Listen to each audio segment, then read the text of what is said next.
The cleanest thing I touched that year was a cup of warm urine. Not joking. That was my job. Name's Edric Hale, physician, Paris-trained, candle-burned, soul-bruised. Back then, medieval survival wasn't some theory. It was a gamble. And being a doctor, that meant standing in freezing rooms with the air so damp your lungs wept before your eyes did. I remember the first patient. His breath rattled like broken bellows.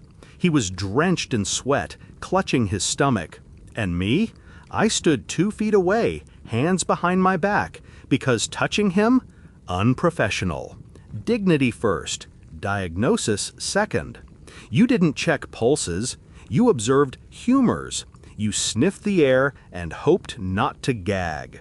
The walls were stone, the bedding was straw, the stench was human, a mix of sour sweat, wet wool, and death.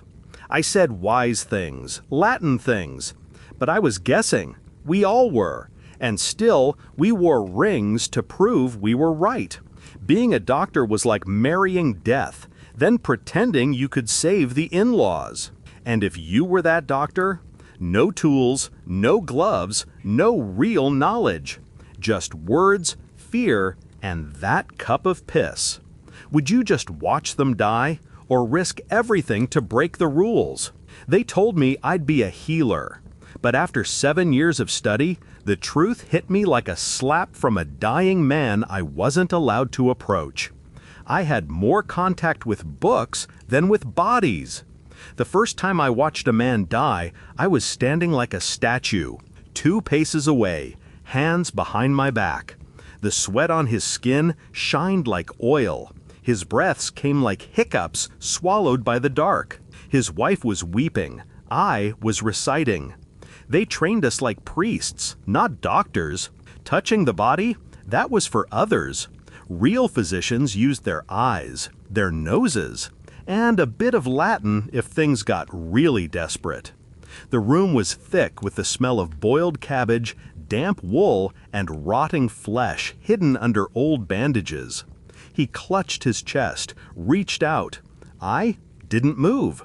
I couldn't, because in the world of medieval survival, compassion had a boundary, and mine was exactly 1 arm's length wide.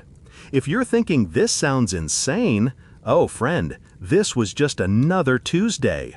Now put yourself in my boots.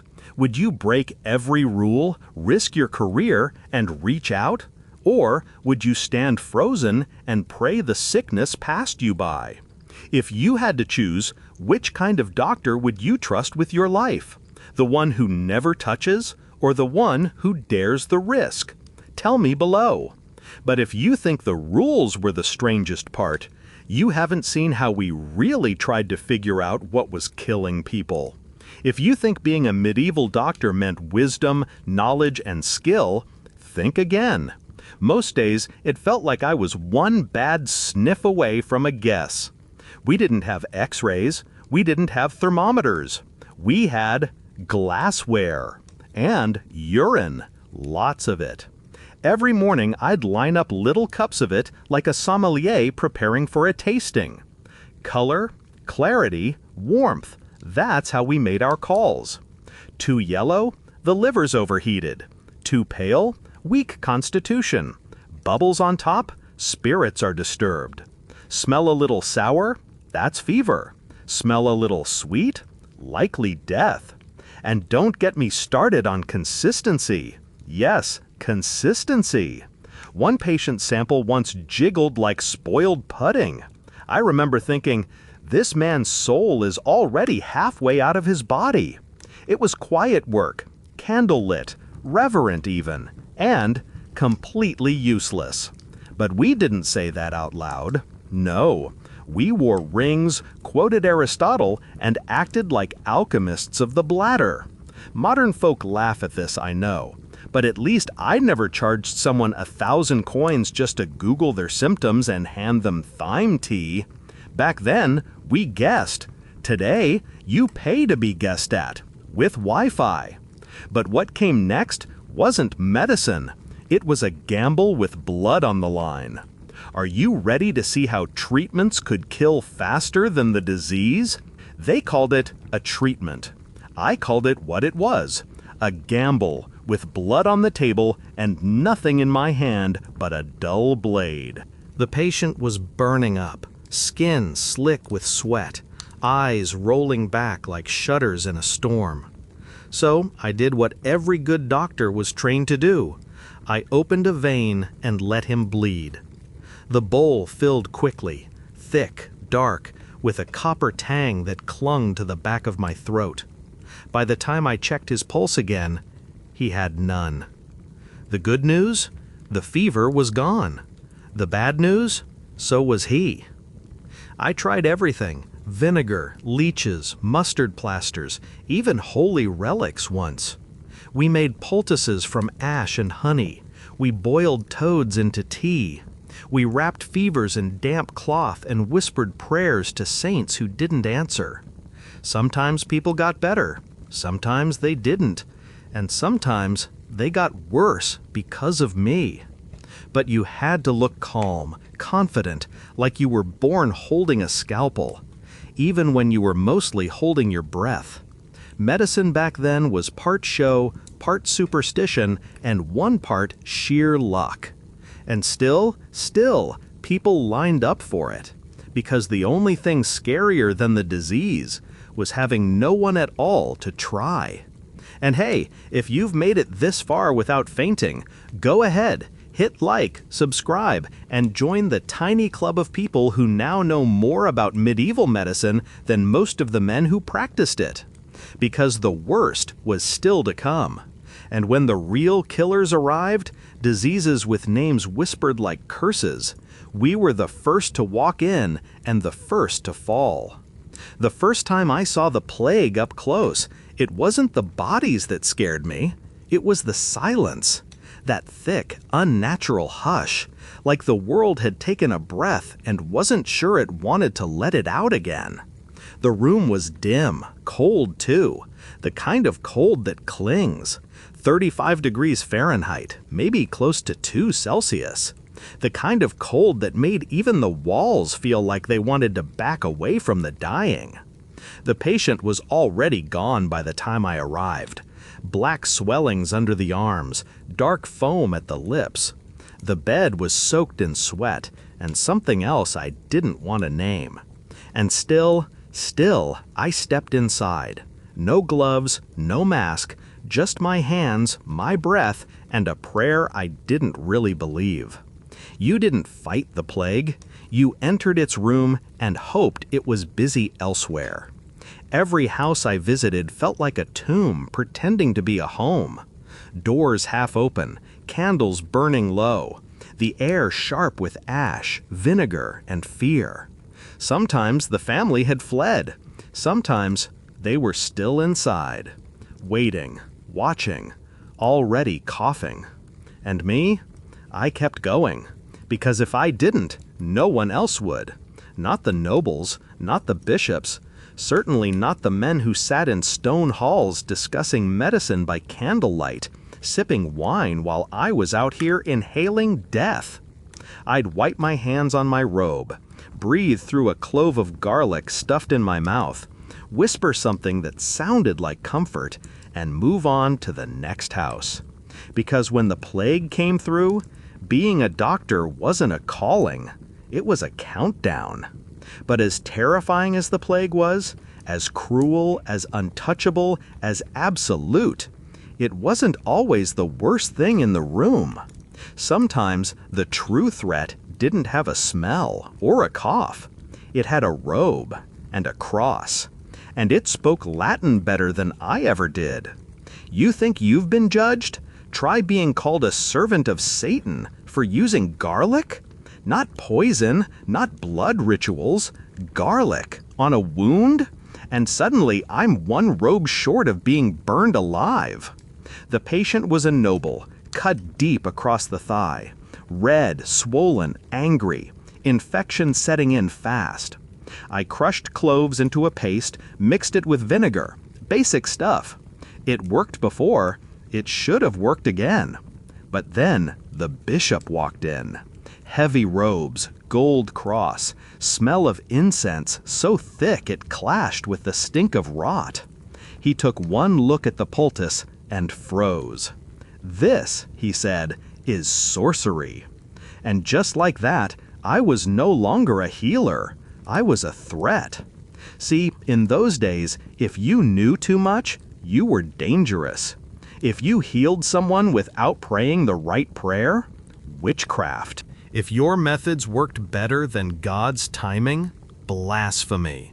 The church didn't hate medicine, they just hated when it worked without them. I kept a small book of treatments hidden under my robes, not because they were illegal, but because they were effective. And effectiveness, in the eyes of power, is often the most dangerous trait of all. So I learned to nod, to say, "by God's will," when I meant "by garlic's burn." To let the priest sprinkle water while I held the wound closed with hands stained in blood and doubt. Because back then, saving a life wasn't just risky, it could cost you your own. And just when you thought you'd made it through the accusations, the winter would roll in, and you'd remember the next patient might die before you ever reached them. I once rode 30 miles, about 50 kilometers, through sleet so sharp it peeled the skin off my knuckles. Left before dawn, frost in my beard, saddle frozen stiff, my hands barely holding the reins. By nightfall, the cold had dropped to 20 degrees Fahrenheit, around -6 Celsius, and my breath came out in clouds so thick I thought the horse was on fire. But I kept going, because someone had sent word. A child was burning with fever, and I was the only one mad enough or foolish enough to try and reach them. 2 days, no fire, no food, just wind in my ears like knives. I slept on frost, ate nothing, prayed to no one. When I finally reached the village, the snow had swallowed the path. The door creaked open before I knocked. Inside, it was quiet, too quiet. She was already gone. The mother thanked me anyway, said it meant something, that someone had tried. I lied, said I was glad I came. But my fingers were blue, and I could no longer feel my left foot. So let me ask you something. Would you ride through a freezing storm half-starved just to hold the hand of someone who's already gone? Or would you stay by the fire, tell yourself you care, but not enough to risk frostbite for a stranger? Because back then, caring could kill you, and surviving meant learning how to carry that silence home. But even the worst snowstorm wasn't as terrifying as where we sent the ones who survived. Because when I stepped into the medieval hospital, that's when the true horror began. The hospital smelled like wet wood, sweat-soaked blankets, and something coppery beneath it all, like blood that had stopped pretending it was staying inside the body. No windows, just thick stone walls damp with condensation.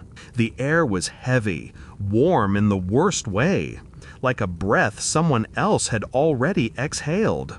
Beds were packed so close you could feel another man's fever before you caught it. One coughed blood. One mumbled scripture. One had been dead for hours. No one had noticed. There were no charts, no masks, no hope. We didn't separate the sick by illness.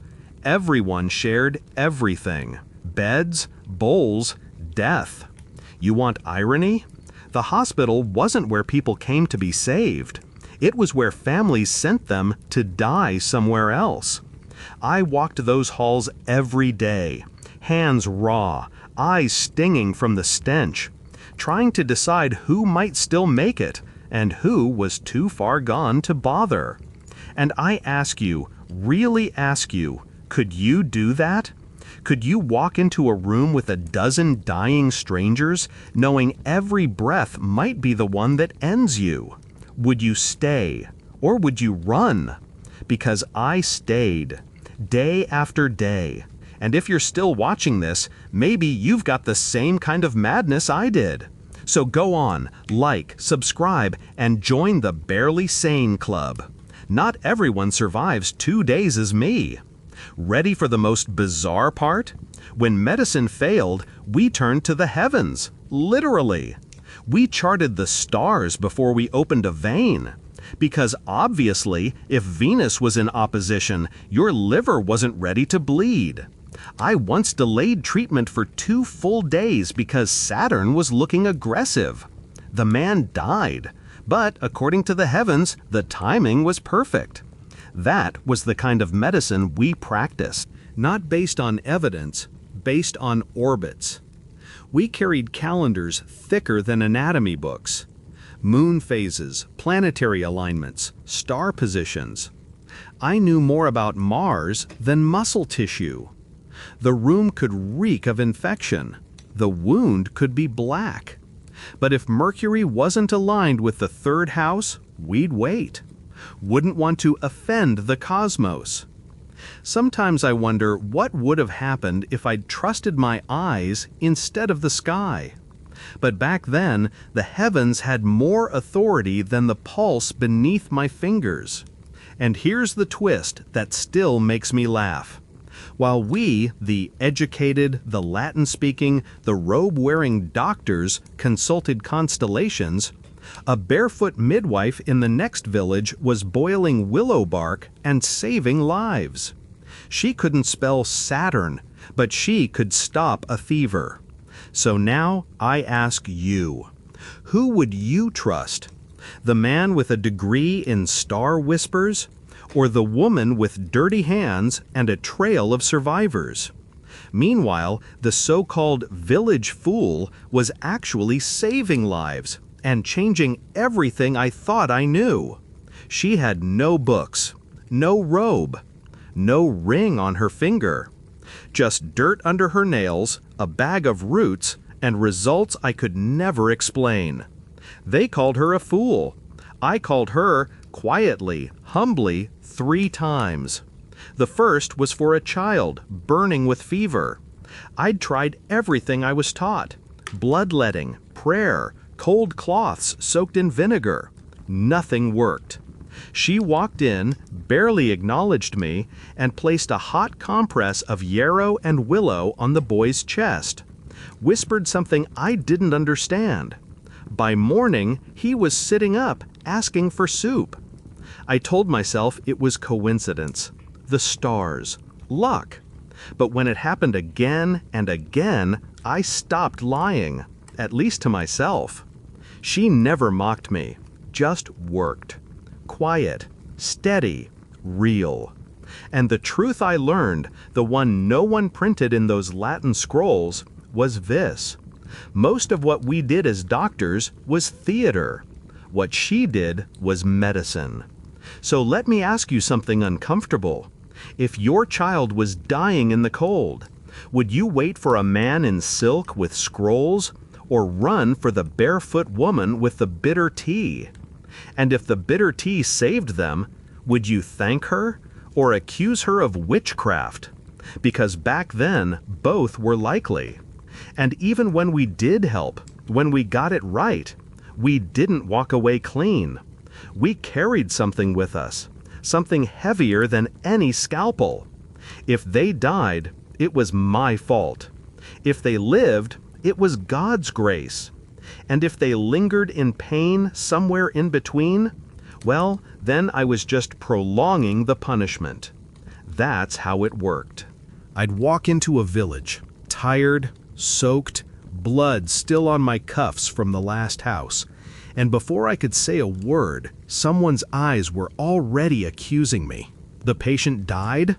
The herbs were wrong. The moon was wrong. I was wrong. And if, by some miracle, the patient got better, it wasn't my skill, it was heaven's mercy. I just happened to be holding the bowl. There were whispers behind me as I left, sometimes stones, sometimes spit. They didn't see the nights I stayed up watching breath fade, the moments I stood frozen, wondering if the thing I was about to try would kill faster than the illness, the prayers I muttered, not because I believed, but because I needed someone to blame too. You try that.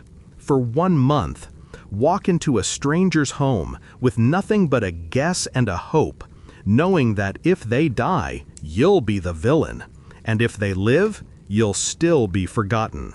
And yet, I kept going.